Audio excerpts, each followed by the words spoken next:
Israel está no 4º dia, se eu não me engano, nesta guerra. O Rodrigo reside em Israel. Rodrigo tá lá. Ele manja sobre o assunto, então eu gostaria de convidá-lo para participar desse programa para falar com mais maestria. Uma salva de palmas para o Rodrigo, diretamente de Israel. Boa, fala, Rodrigo. Muito bom estar aqui com vocês mais uma vez, apesar das circunstâncias, de novo, serem circunstâncias difíceis, mas é um prazer participar desse programa, como sempre. Boa. Rodrigo, primeiro eu sei que a situação não é fácil, né? Tem muita gente aí, tem os alertas, a turma tem que ir para bunker. Eu queria que primeiro você contasse como é que está a situação de segurança, que você reside em Israel, e depois a gente expandir para um pouco desse conflito que está acontecendo nesse momento, Israel-Irã. Certo, Daniel. Então, não existe comparação entre o que nós estávamos vivendo até 4 dias atrás e o que começou a acontecer desde que a ofensiva contra o Irã começou. Em termos de potência bélica, aquilo que a gente experimenta com o ataque iraniano é muito diferente do que tudo que nós vivemos em relação aos ataques vindos do Hamas ou vindos do Hezbollah no Líbano. Cada um dos desses mísseis balísticos que o Irã lança contra as nossas áreas aqui em Israel, são mísseis de, às vezes, 15 metros, que pesam várias toneladas, que voam a uma velocidade que vai de Mach 6 até Mach 8, tipo 8 vezes a velocidade do som, que tem 500 quilos de conteúdo explosivo em cada míssil. Então, é uma intensidade muito forte e pela primeira vez nesses 2 anos, e eu diria pela primeira vez na história moderna de Israel, nós estamos vendo essas cenas de nossos grandes centros urbanos sofrendo, sendo atingidos, assim, literalmente, né? Eu estava vendo uma reportagem hoje mais cedo com o prefeito de Petah Tikva, que foi uma das cidades que foram muito atingidas agora, nesses últimos dias, e como resultado de um desses ataques, ele estava dizendo que uma vizinhança inteira foi afetada, 70 e tantos prédios de um míssil. 22 dos prédios teriam que ser demolidos já. Graças a Deus que aqui em Israel nós temos a preocupação com a segurança e a gente tem esses abrigos antibomba, né? Em termos das casualidades, aí, das vítimas desses ataques até esse momento, apenas 3 de todas as vítimas que nós já tivemos, apenas 3 delas estavam dentro de um abrigo antibomba, porque ontem à noite aconteceu a infelicidade de um desses mísseis supersônicos atingirem diretamente a parede do abrigo antibomba e aí acabou matando o pessoal que estava dentro do abrigo. Mas em todos os outros casos, a não ser que seja assim, atingir diretamente, o que a probabilidade disso acontecer é muito pequena, se nós vamos para dentro dos abrigos, a gente está seguro. O povo de Israel é resiliente, vocês sabem, essa é quase um mantra que eu tenho repetido todas as vezes que eu venho para cá. A gente tem disciplina para agir da maneira correta nos momentos necessários. O sistema de alerta em relação a um ataque evoluiu muito. Então agora nós recebemos um alerta cerca de 30 minutos antes de um ataque, aí mais um alerta cerca de 10 minutos antes do ataque, e daí 1 minuto e meio antes de começarem as explosões soam as sirenes. Então a gente tem todo um processo, né, mesmo que seja de madrugada, a gente pega, né, quando houve o primeiro alerta, começa a preparar as crianças e dizer, daqui a pouquinho a gente vai para abrigo antibomba e tal. A estrutura desse negócio está um pouco mais fácil. No começo da guerra soava a sirene, a gente tinha que em 60 segundos correr para abrigo, agora pelo menos a gente tem aí um pouquinho mais de espaço para respirar, então isso alivia, mas eu não vou negar que o ambiente é de bastante tensão, sem dúvida. Colocar uma diferença, porque tem muita narrativa, né? Quando a gente vê as notícias aqui, a gente fica um pouco assustado também, sempre porque existe uma defesa. Eu queria que você colocasse qual que é a diferença de um regime teocrático, que é o Irã, por que se chama também que é uma luta, né, de Israel para sua existência, e se, de verdade, lá dentro dessa teocracia, o povo também é muito reprimido. Então, quando a turma vai se manifestar, e eu acho que eu já vi você falando um pouco em rede social, a tristeza que é, porque muita da galera que bate tambor aqui no Brasil, inclusive, acho que não ia sobreviver ao regime teocrático do Irã. Como é que funciona essa guerra e é contra quem? Não, sem dúvida que nenhuma dessas pessoas se manifestando em prol do regime iraniano sobreviveriam lá por nem 2 segundos. Esse é um regime que é oposto aos direitos das mulheres, aos direitos LGBT, a direito de liberdade em qualquer aspecto. Liberdade religiosa é inexistente no Irã, eles perseguem minorias étnicas, minorias religiosas, e desde 1979, quando aconteceu a Revolução Iraniana, eles adotaram uma dialética, adotaram um mantra, digamos assim, de dizer claramente, abertamente, para o mundo inteiro ouvir. O lema deles é morte à América, morte a Israel, morte à Inglaterra, morte à Europa. É um regime que se opõe diretamente a todo o mundo ocidental. Na mentalidade desse regime, o mundo ocidental é uma unidade só, que tem 2 cabeças. Uma cabeça é a cabeça sionista, é o Estado de Israel. A outra cabeça é a cabeça americana, mas todo o mundo que compartilha dos valores democráticos, liberais, todo mundo que preza pela liberdade de religião, todo mundo que não é assíduo daquela linha específica de um islamismo xiita extremamente radicalizado, todo esse povo está amalgamado debaixo dessas 2 cabeças. Então, aos olhos do regime revolucionário iraniano, destruindo as cabeças, eles estão, na verdade, fazendo o possível para conquistar o corpo inteiro. Muitas pessoas têm me perguntado ao longo desses dias se eu considero que nós estamos na Terceira Guerra Mundial. E o que eu tenho dito para as pessoas é o seguinte: olha, a Primeira Guerra Mundial foi definida quando ela acabou, que essa era a Primeira Grande Guerra Mundial. Mesma coisa com a Segunda Guerra Mundial, ela recebeu esse nome depois de ter terminado. Eu não sei definir se isso que nós estamos vivendo agora vai receber o número 3 em termos da proporção. Mas não há dúvida de que essa guerra é uma guerra mundial, porque ela influencia os interesses do mundo inteiro. Todo mundo que vive no Brasil e desfruta da liberdade, desfruta de viver numa nação democrática, desfruta da liberdade de religião, enfim, tantas outras coisas que às vezes a gente nem pensa nelas, essas liberdades seriam inexistentes em um mundo onde o regime iraniano tivesse a sua vontade.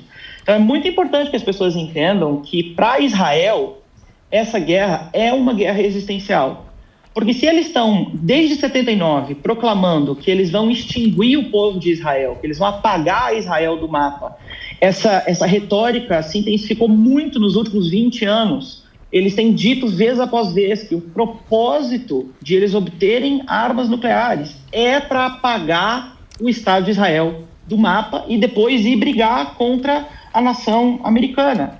A gente não podia permitir que um regime como esse, ditatorial, sanguinário, sem nenhum respeito a nenhuma convenção internacional, que eles chegassem a ter armas nucleares. Isso seria para nós o suicídio, e o povo de Israel quer a paz, a gente não quer viver em guerra. Inclusive, o povo de Israel e o povo persa, o povo iraniano, nós não somos inimigos. O povo do Irã não é inimigo de Israel. A gente tem recebido, Daniel, Emílio, uma inundação de celebrações de pessoas do Irã nas redes sociais, celebrando o que está acontecendo, apesar de esse ser um momento sóbrio e dessa guerra terem consequências difíceis para todo mundo que está envolvido, mas o povo no Irã está cansado do regime iraniano, e essa guerra é uma guerra contra o regime no Irã,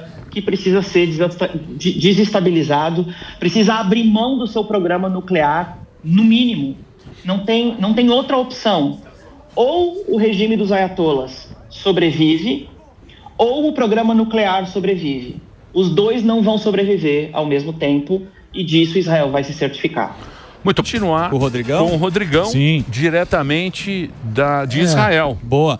Tem mais pergunta, vou deixar o Sami lá, vai lá, Sami. Pois não, professor. Obrigado, Zuzu. Rodrigo, a gente sabe que a situação aí é muito tensa, e uma coisa que a gente sempre nos pergunta é quando que é a estimativa para isso acabar, porque a guerra à medida que vai se passando o tempo, os danos vão se amplificando. Qual que é a expectativa de final de guerra, de tempo? O que a população recebe de informação nesse sentido?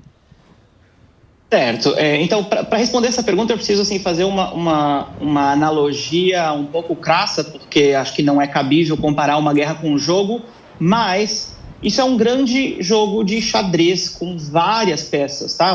Vários fatores aqui que podem alterar drasticamente o timeline, né? A linha do tempo do que está acontecendo. Em termos daquilo que nós ouvimos da nossa liderança no começo dessa guerra, é que a intenção de Israel é que essa fosse uma guerra de intensidade muito elevada e de duração curta. O que significa duração curta? A informação que nós recebemos é entre alguns dias e algumas semanas. Eu vou dar um exemplo, por exemplo, tá? A estimativa é que esses mísseis balísticos que o Irã tem, que eles tenham um arsenal de talvez 2.000 desses mísseis. Eles estão conseguindo lançar entre 150 a 200 desses mísseis por noite.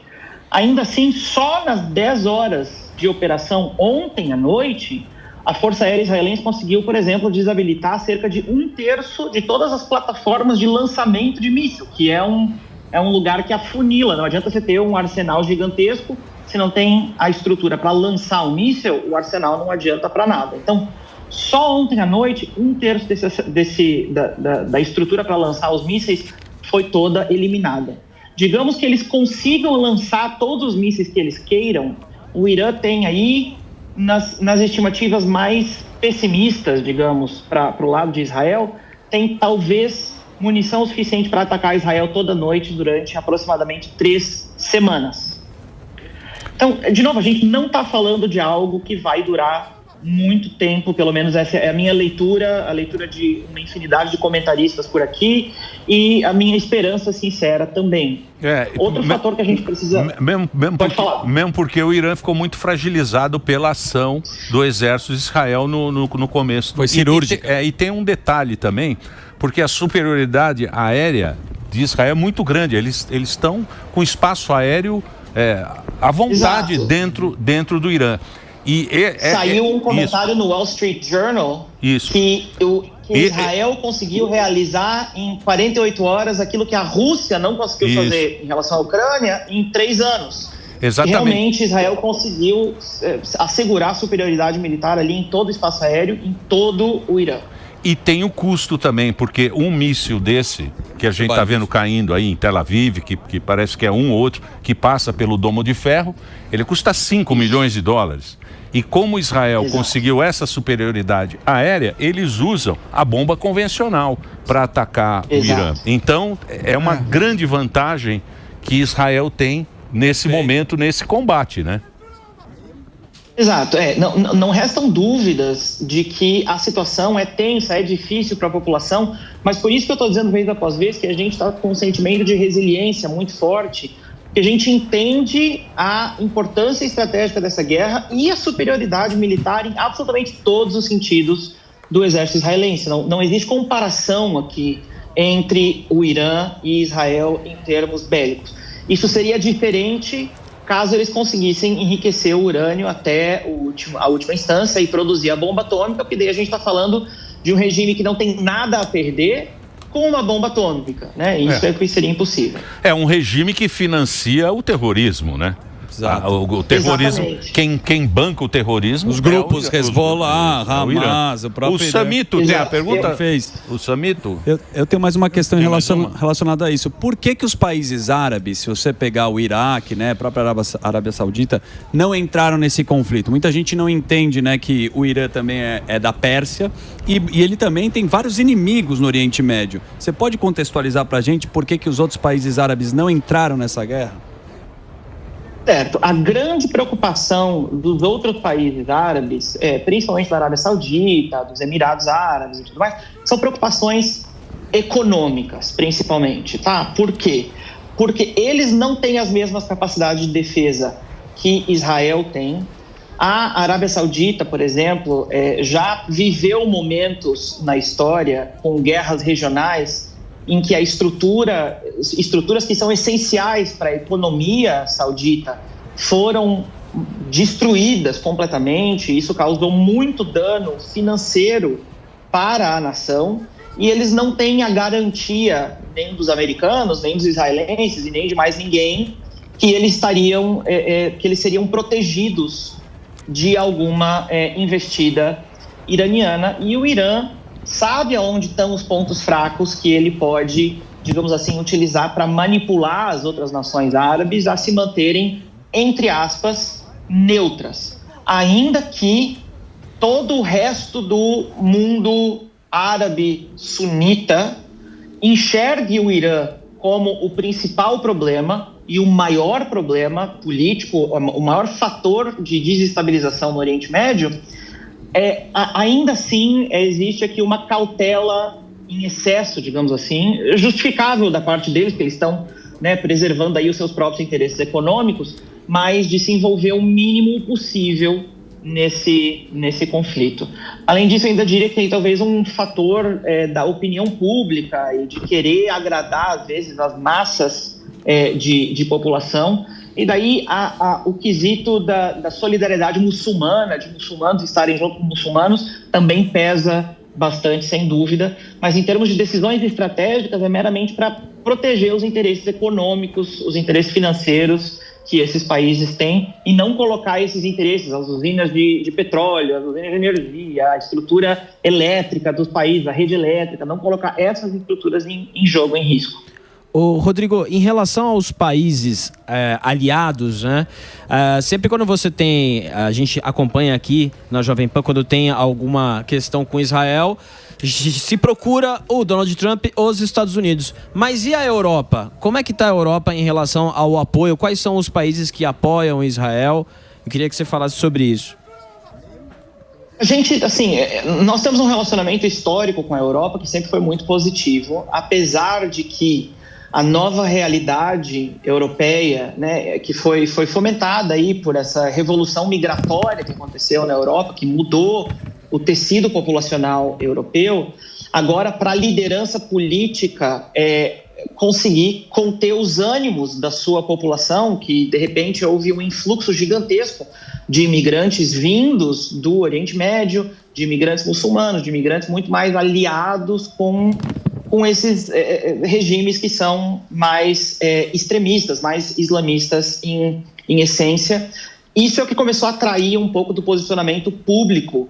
Eu citaria principalmente a França, por exemplo, que sempre foi excelente amiga de Israel e, de repente, tem se posicionado publicamente várias vezes condenando Israel e fazendo declarações bem estapafúrdias, assim, bem sem cabimento para quem tem um pingo de compreensão diplomática em relação ao que está acontecendo. Ainda assim, a gente tem parceiros muito sólidos, como a Hungria, a Alemanha, o próprio Reino Unido é um parceiro extremamente sólido. Inclusive, nesse conflito agora com o Irã, a chanceler da União Europeia, representando a União Europeia inteira, veio fazer uma declaração dizendo que reconhece a necessidade de Israel poder se defender da violência proveniente do Irã, no caso deles terem uma bomba atômica. Então, ainda que o discurso público, às vezes, tenha um caráter um pouco mais populista para querer apaziguar os ânimos da sua política interna, na prática, a maioria dos países europeus ainda estão junto com o bloco Israel-Estados Unidos.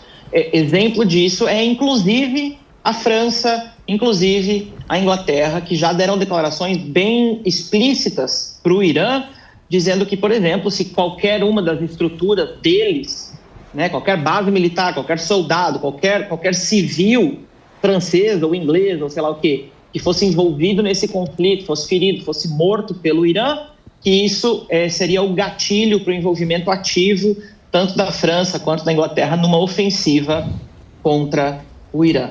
Então, no fim das contas, apesar do populismo, todo mundo sabe quem é o inimigo verdadeiro. A questão é que nem todo mundo tem a coragem de dizer isso em público, com medo das manifestações da sua população local. E é o regime, né? Esse regime, o problema é o regime. Porque você vê, né? O Irã tem uma juventude bacana. Tem um cinema. Cinema fantástico. Tem um cinema bom. Você vê, pô, eles ganharam agora. Ganham agora a Cannes. Eles ganharam o Cannes. Um filme legal. Eu acho que chama Foi Apenas um Acidente. É uma história legal. O cara atropela um cachorro. Ganhou o Cannes. Tem aquele filme lá que a gente falou do Oscar, que vocês não assistiram, vocês ficam tirando sarro de mim. Mas, porra, assista, esse filme já deve estar aí, já deve ter pra Semente do Fruto Sagrado, que é um filme feito em Teherã, que mostra as mulheres iranianas, a corrupção que existe dentro desse governo, que, pô, tem muita corrupção aí. É um estado muito fechado, né? Mas tem uma juventude, porque até 79, esse filme é espetacular. Concorreu ao Oscar. Sim, melhor estrangeiro. O filme é espetacular e mostra para vocês aí um pouco de Teherã, que ele foi filmado lá. O diretor precisou ir embora. Sim, foi feito às escondidas. Foi feito às escondidas. Ele fez a exibição desse filme, foi feita às escondidas. E ele é procurado até hoje. Tal. Ele está morando na Europa, acho que na Alemanha. Então você vê que esse regime xiita, do Ayatollah é uma coisa assim que para a juventude, né? Para quem é complicado. E eu não consigo entender como é que o progressista ocidental defende esse atraso. É uma coisa inconcebível na minha cabeça. Você vai me desculpar. Essa é a maior, essa é a maior incoerência do nosso mundo moderno. Eu não consigo entender isso, Rodrigo. Sem querer dar nome aos bois e sem querer levantar nenhuma polêmica aqui, mas ver o ativista brasileiro que estava no barco da selfie indo em direção a Gaza e tal, para fazer aquele escândalo lá, e agora poder dizer que foi sequestrado pelo governo israelense, tem vídeo dele na internet junto com a cúpula do Hezbollah, com representantes do Irã, fazendo assim com a mãozinha, achando bonitinho e exótico, enquanto o povo na sala está cantando morte à América, morte a Israel. E esse ativista é para representar o progressismo, a defesa ambiental, aquilo que tem de evoluído e de maravilhoso do intelectualismo brasileiro. Eu não consigo compreender aonde que esse casamento funciona. A certeza que eu tenho é que um lado está enganando o outro. É igual num casamento quando tem uma parte, ou às vezes as duas partes que estão traindo um ao outro. Dani. Vai chegar uma hora que vão descobrir quem a outra parte realmente é, e essa hora não vai ser bonita. Aliás, podiam explicar para os ativistas da selfie por que eles não entraram pelo Egito, porque você que está aí deve ter visto que viralizou. Você tem as imagens? Você viu a turma no Egito, como é que trata a galera em Gaza? Você viu os que não Levou é no carinho, é na porra. Foram linchados. Me explica, Rodrigão, como é que acontece em Gaza, quem está na fronteira com o Egito, se lá dá para entrar? Entre o Egito e Gaza, as pessoas o tempo inteiro dizem Gaza é uma prisão a céu aberto e tal, e esquecem que Gaza tem duas fronteiras com Israel e tem uma fronteira com o Egito. E o muro que separa o Egito de Gaza é umas 3, 4 vezes maior do que o muro que separava Israel de Gaza. O Egito, o governo egípcio, decidiu fechar a fronteira com Gaza já tem muito tempo, porque não queria o incurso do Hamas, não queria a confusão, a baderna que o Hamas trazia para dentro do território egípcio. Mas, inclusive, durante esse período da guerra, às vezes pessoas comentam nas minhas redes sociais, como é que Israel não permite que se faça um corredor humanitário para que as pessoas, os civis inocentes, possam sair de Gaza? E o meu argumento é dizer que é isso que Israel está querendo o tempo inteiro. E é por isso que nós estamos sendo acusados de genocídio, de limpeza étnica, que é por sugerir que os civis inocentes têm que sair da região de guerra para que eles permaneçam sãos e salvos. Eles podem ir para o Egito, podem ir para a Jordânia. A Jordânia, inclusive, que é um país 80% etnicamente, 80% é palestino, né? A Palestina está ali, é a Jordânia, o reino hashemita da Jordânia, mas enfim. E essas imagens que vocês estão vendo são de ativistas europeus tentando entrar em Gaza pelo Egito, e esse é o tratamento que eles estão recebendo dos egípcios, estão levando pancada na cabeça, porque eles não querem nada a ver com Gaza. Essa é a triste realidade. No populismo, de novo, os líderes, os influenciadores sociais, fazem declarações bem bombásticas, mas na política prática, nem o Egito, nem a Jordânia, e eu sinto dizer, nenhum outro país árabe quer coisa alguma a ver com Gaza. Muito bem. O Sami tem pergunta para o Rodrigo? Não, a pergunta que eu faria, Rodrigo, é a seguinte: o que a mídia informa para vocês? Assim, a gente sabe, muitas pessoas que a gente conversa que moram em Israel, mas como a mídia de Israel reporta as informações sobre a guerra? É 24 horas, vocês têm todas as informações, às vezes por questões estratégicas, eles têm um delay, como funciona?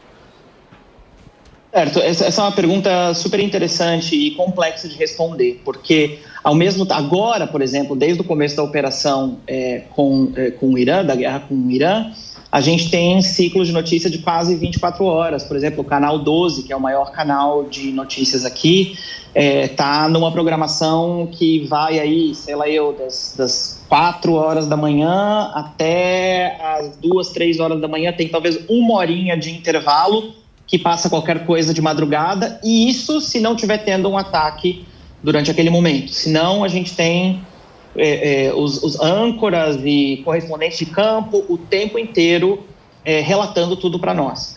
A questão é que existe sim uma limitação em relação ao que a mídia pode transmitir para nós por causa da censura militar. O que isso significa? Não significa que eles escondem dados ou não informam certas coisas. Mas, durante o momento de um ataque, por exemplo, essa imagem que vocês estão vendo, tá, dos mísseis caindo em uma determinada cidade, a gente aqui em Israel não vai ver essa imagem ao vivo.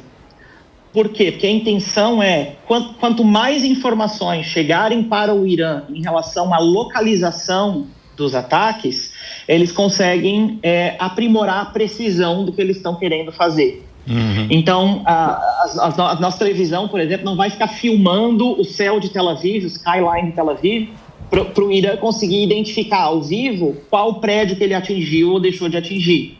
Então, essas imagens a gente tem acesso a elas um pouco depois de acabar o ataque. Então, tem algumas preocupações, algumas cautelas para que o mínimo de informação possível chegue até quem está realizando os ataques. Mas em termos de nós recebermos as notícias do que está acontecendo, termos painéis de debate que são repletos de leituras e de opiniões diferentes, de muita crítica ao governo e daí de muita defesa das posturas do governo. Assim, uma mídia que representa uma sociedade democrática saudável. A gente tem isso de maneira bem clara aqui em Israel. Muito bem, eu vou fazer um break agora para a nossa rede de rádio. A gente continua com o papo aqui com o Rodrigo diretamente de Israel. As últimas informações. Ele mora lá, então não é um jornalista, é o cara que está lá.